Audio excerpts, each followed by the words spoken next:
আল্লাহ রাব্বুল আলামিন কোরআনুল কারীমের মধ্যে জানিয়ে দিলেন, কুল ইন কুনতুম তুহিব্বুনাল্লাহা ফাত্তাবিউনি ইউহিব্বুকুমুল্লাহ ওয়া ইয়াগফির লাকুম যুনুবাকুম ওয়াল্লাহু গফুরুর রহিম। জোরে বলেন আল্লাহু আকবার। আল্লাহ রাব্বুল আলামিন ডাকে বলেন, কুল ইন কুনতুম তুহিব্বুনাল্লাহ, হে রাসূল আপনি বলেন, যদি তোমরা প্রকৃতভাবে সত্যিকার অর্থে আল্লাহ রাব্বুল আলামিনকে ভালোবাসো।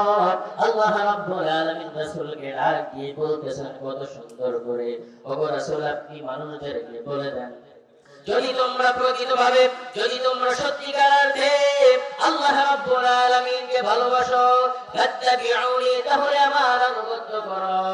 আমি রাসূলের সুন্নাহকে আঁকড়ে ধরো, আমি রাসূল যেভাবে চলেছি সেভাবে চলো, আমি রাসূল যেভাবে জীবন গঠন করেছি সেইভাবে চলো, আমি রাসূল যেভাবে যুদ্ধ করেছি সেইভাবে যুদ্ধ করো, আমি রাসূল যেভাবে মানুষকে দাওয়াত দিয়েছি সেইভাবে দাওয়াত দাও, আমি রাসূল যেভাবে নামাজ পড়েছি সেভাবে নামাজ পড়ো।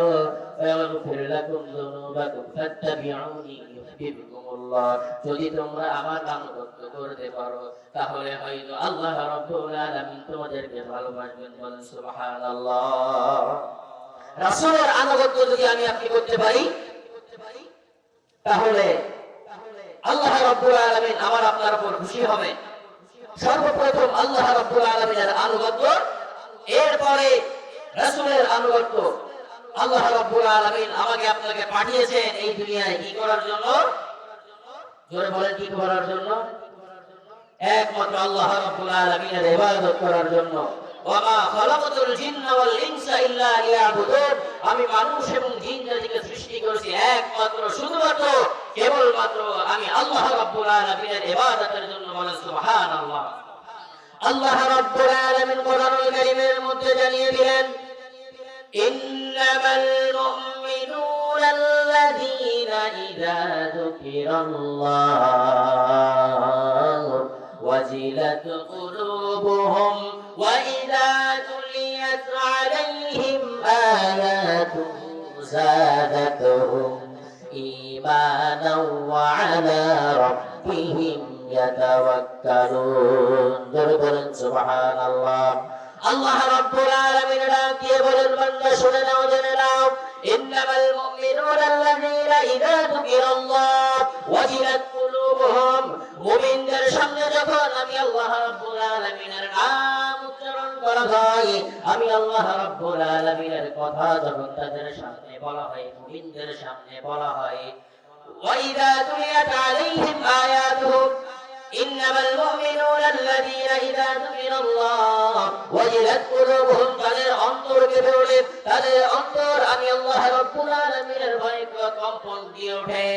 وإذا تليت عليهم آياته زادتهم إيمانا, এবং তাদের সামনে যখন আমি আল্লাহ রাব্বুল আলামিনের কালাম আয়াত তেলাওয়াত করা হয়, আমি আল্লাহ রাব্বুল আলামিনের কোরআনের আয়াত যখন মুমিনদের সামনে তেলাওয়াত করা হয়, তখন তাদের ঈমানের পাওয়ার আমি আল্লাহ রাব্বুল আলামিন আরো বাড়িয়ে দেই। বলেন সুবহানাল্লাহ।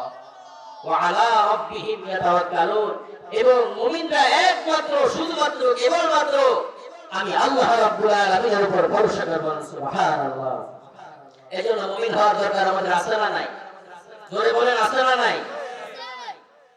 মুমিন হওয়ার দরকার। ভাইরা আমার, আমি আপনি যদি এই দুনিয়া থেকে বিদায় নেওয়ার আগে আমার আপনার সামানটা গোছাই না নিতে পারি তাহলে আমার আপনার জীবনটা কিন্তু বৃথা। আল্লাহর নবী সাল্লাল্লাহু আলাইহি ওয়াসাল্লাম বলেছেন, হাদিসের মধ্যে উদাহরণ দিয়েছেন, সমুদ্রের মধ্যে একটা আঙ্গুর যদি রাখা হয় আর আঙ্গুরটা ভিজানোর পরে যদি আঙ্গুরটা উঠাই নেওয়া হয়, ওই আঙ্গুরের সাথে যতটুকু পানি উঠবে ঠিক ততটুকু আমার আপনার এই দুনিয়ার জিন্দেগি, দুনিয়ার জীবন, আর সাগরে যত পানি আছে সব পানি হচ্ছে আখিরাতের জীবন। বলেন আল্লাহু আকবার। এজন্য দুনিয়ার জীবনটা অনেক সংকীর্ণ।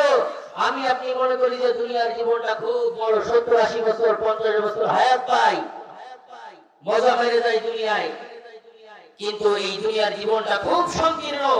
এই জন্য আমাদেরকে সতর্ক হতে হবে, শয়তানের ধোঁকা থেকে বাঁচতে হবে, গুনাহ থেকে বাঁচতে হবে। আর এই জামানায় আল্লাহর ওলি তো সে যে গুনাহ বর্জন করতে পারে, যে গুনাহ থেকে বাঁচতে পারে, সেই তো বড় আল্লাহর ওলি। আমরা তো মনে করি বড় টুপি পড়লে, বড় জুব্বা পড়লে, বড় জামা লাগাইলেই আল্লাহর ওলি।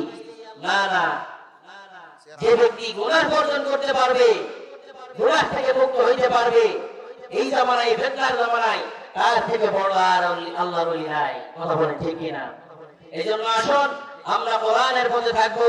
কে কোন দল করলো, কে কি কথা বলতে গেলে দেখার বিষয় নয়।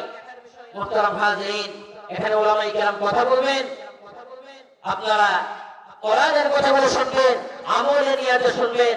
আল্লাহ রাব্বুল আলামিন আমাদের সবাইকে তৌফিক দান করেন, যেন আমাদের জীবনটাকে দুনিয়া থেকে বিদায় নেওয়ার আগে আমার আপনার জীবনটাকে সাজায় নিতে পারি, সেই তৌফিক আল্লাহ রাব্বুল আলামিন আমাদের সবাইকে দান করেন।